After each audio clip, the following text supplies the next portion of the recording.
Hi guys, welcome back to the channel. Today I've got two replays in the French Tier 9 Premium Medium Tank, the Char Futur 4. Now this is like the extended video for the Char. I was going to do it a couple of days ago, but I've had a few technical issues while trying to make this video. The laptop keeps trying to blow up on me every time I make it. It's very, very annoying. But here we are, we're finally getting to record this video again for like the fourth time. And this is the Ace Tanker replays that I've got in the tank. Like I say, it's a tank that I've gelled with really well. I've really enjoyed it. It's a pretty damn good tier 9 tank. Never in a million years worth 17.5k gold, though. Never in a million years. Just wait for a discount or the earn up that'll, who knows, come down 8 or 9 months down the line. You know how they do these things. It's one of those things, like 17.5k gold is just far too much. Especially when you can get a tier 10 one, say like a QL, for 450,000 free XP, which you can, number one, earn for free over time, or number two, just convert the free XP for 18k gold. So for 500 more gold, you'll get a tier 10 tank, and a tier 10 tank that's always going to be top tier. One like the QL, which is just unbelievably, disgustingly good. 500 gold more? Yeah. But anyway, 17.5k gold is still a ridiculous amount of money, right? That's a crazy amount, and it's far too expensive for this tank. But I do enjoy this tank a hell of a lot. It is a good tank. That doesn't take away from the fact that it is a good tank, and I do enjoy it. Now, it's going to be one of those ones that I think, obviously, you're going to have to be a better player to get the most out of it, because it does have drawbacks that might hinder people and the way that they might play this tank. I think DJ mentioned it to me the other day in a DM, that it might be a good idea to compare this to the Barask, but just a tier 9 version. I mean, it's got the same playstyle. The only difference, obviously, is that the Barask puts out the damage a lot quicker, whereas this has a 1600 clip and the 4-second intra-clip reload. And the 4-second intra-clip reload is where people might become a bit unstuck with it, because obviously people do have the playstyle with autoloaders where they'll commit to a clip and they'll commit to dropping that into someone. And obviously, with a lot of autoloaders, you will be able to take one hit, drop a clip into someone, really badly damage them, and you've only taken one hit in return. Whereas this is not the case for this tank. You will probably get 1 or 2 into them before they manage to get... Well, basically, they'll get 2 into you for your 4 shots, so obviously you will really destroy them. But for the most part, they're going to get 2 shots into you, no doubt, if you fire at the same time.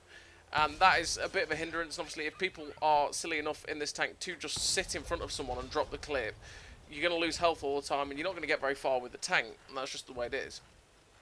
But speaking of the Char Futur, a community ambassador by the name of It's Robbie Rhino has just uploaded his first video, and I'm going to shout him out because he plays this tank in his video, and as well as a good game in the M48A5 pattern. He's just started uploading videos. It was his first one to the channel, uploaded today, and it's well worth watching. It's a good video for his first attempt at a video. He's also doing a giveaway. He's a fellow pleb member, so it's the best thing to do is go watch his video, go subscribe to him, go like his video, and then go see what you have to do to get involved in his giveaway. I'm just going to give that little shout out for him. I've given it a little watch, and like I say, it's a good video, so that's the best thing to do. And like I say, I think there's a Barask and something else up for grabs on that video, so just go check him out, go like him, go subscribe him. The link to his video will be in the description down below. Anyway, so this game on counters. Oh, by the way, if you want to know my crew setup and my equipment loadout for this tank, go check out the tank review that was a couple of days ago. I'll probably put a card up on this video for you to go click and watch that.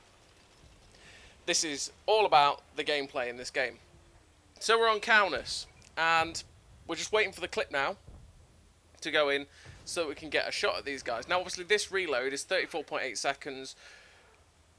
It's quite a long reload. As well as that, obviously that 4-second intro clip, especially if you don't pen someone like that, can feel like an eternity. 34.8 isn't the fastest in the universe, but it's also not that slow, considering how quick the tank is, how good the velocity is, how great the pen is, and how stealthy the tank is. You know, it's always going to have a slower reload than stuff like the T-54E1, which is obviously slower, a bit more armoured, and it's just got a better reload. You know, there's differences, right, for these 1600 clips. But you've got to use the mobility and the stealth of this tank to its advantage. And add to that the ability to flank and just be able to drop these bombs. It can be very, very effective, and I've really enjoyed it. The gun can be a little bit derpy. It's basically a warning for you there. 0.38 accuracy is a bit of a pain sometimes. Add to that the 2.7 aim time. Yeah, it can be a little bit frustrating when you're firing at people. I think we'll see that in the next video, the next replay, definitely. Just that little bit irritating when you're taking shots at people. But if you can use the gun and use the 1600 clip that this tank has, it can be pretty damn deadly. You've just got to hope that you can catch people off guard and not take shots. So here we go, the clip of dreams, right? We shut down the bat chat. The MX-30 is just in the way, so we can't quite get the shot into the Barask, but we do manage to get one in. We finish off the CS-59.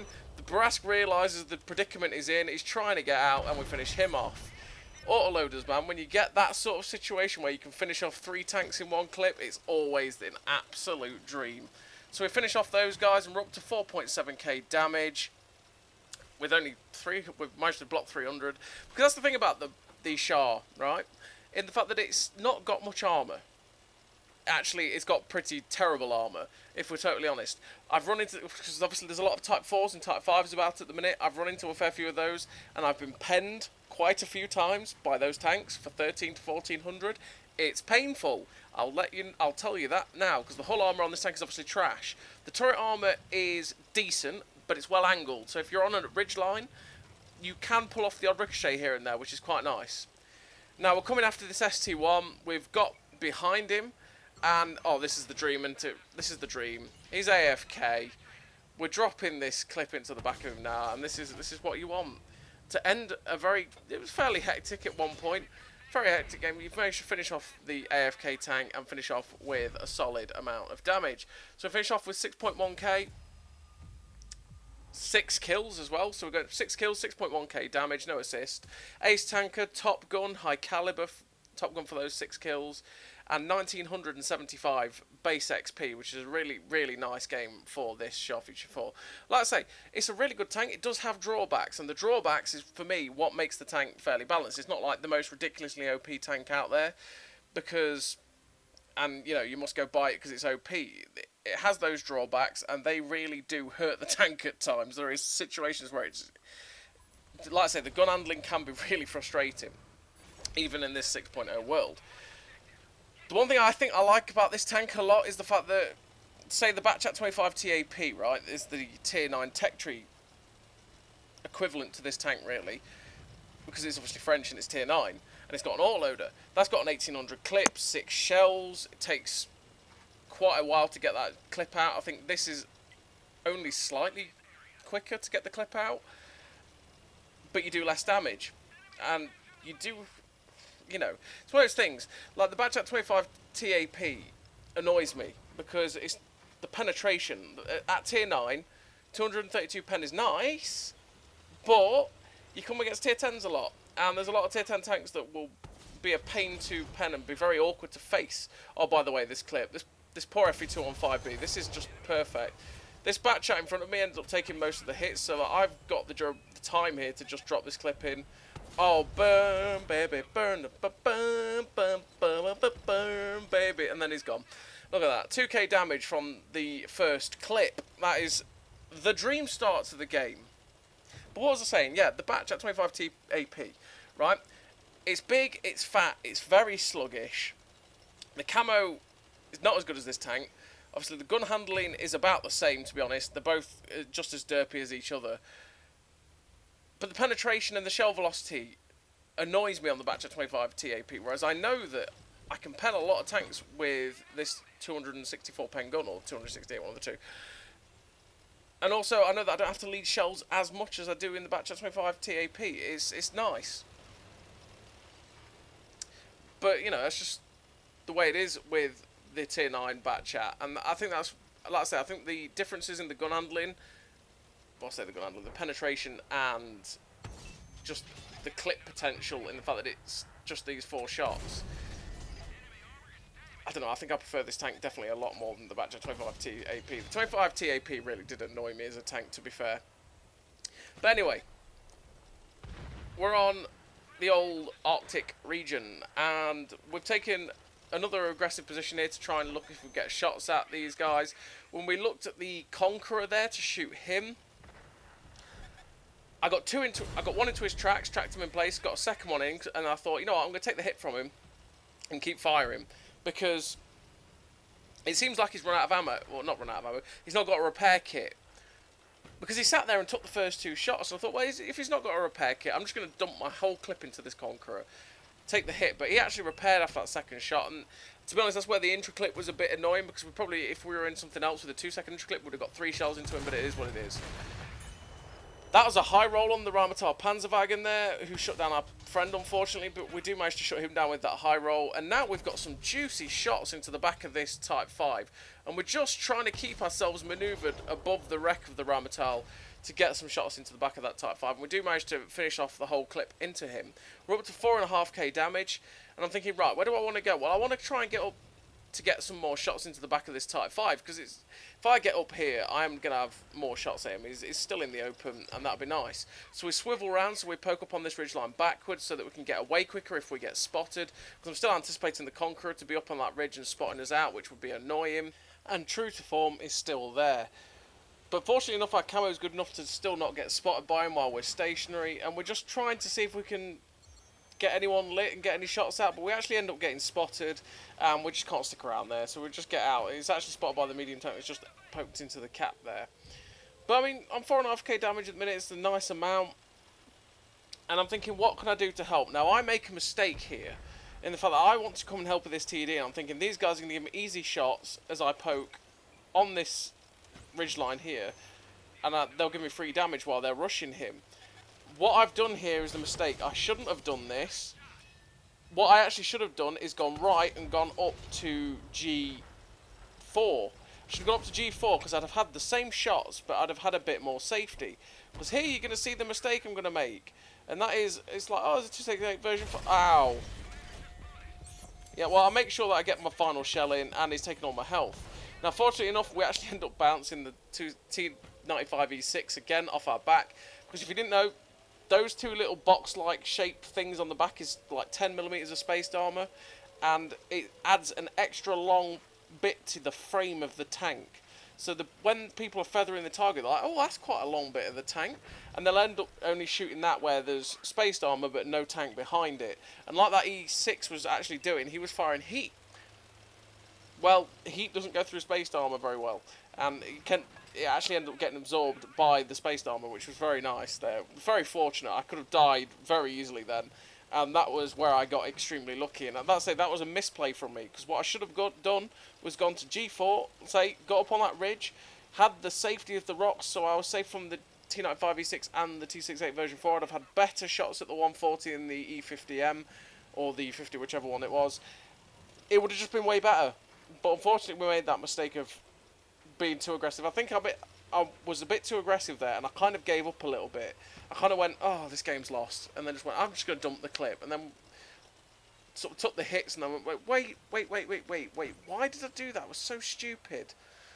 But anyway, so we're taking our position up in this bush, and the fully aimed the gun derps on that UDES there. We should be able to stay unspotted while shooting these guys. We end up getting a nice tracking shot into the 268 version 5, and then the 140 goes, get down, Mr. President, and saves that 268 version 5, because I wasn't getting spotted while I was unloading into him. So with having him tracked, I would have finished him off with my clip there, and he wouldn't have been able to spot me. But fortunately enough for him, the 140 go load in front of him got finished off by my shell and spotted me in the process, which meant I had to give up the position.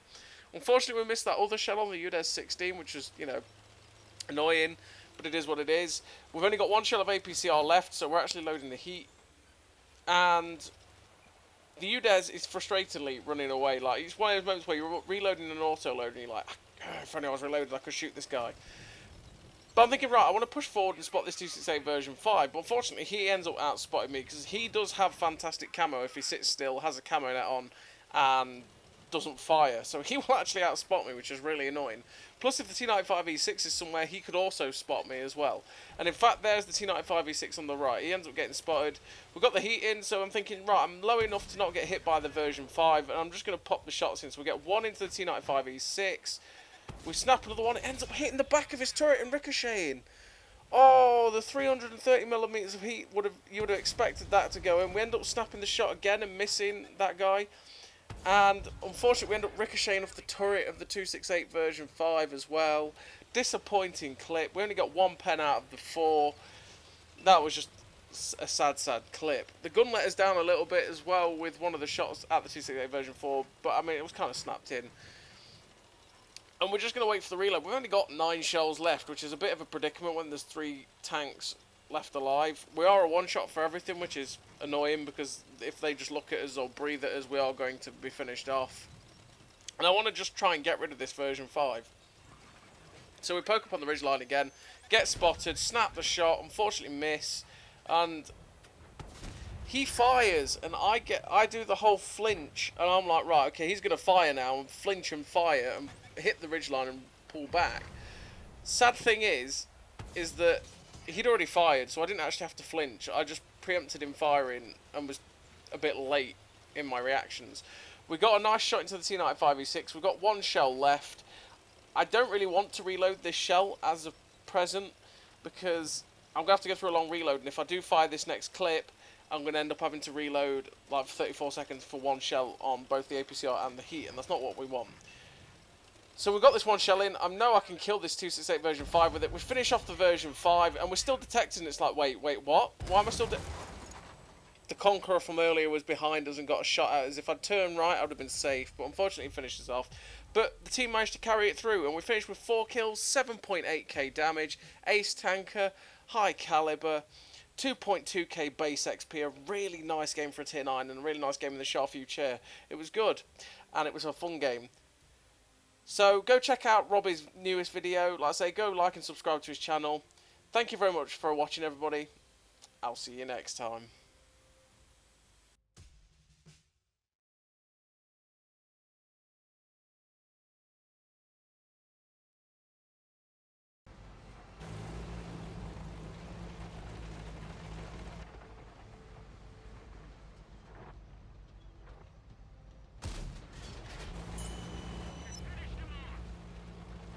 A great success!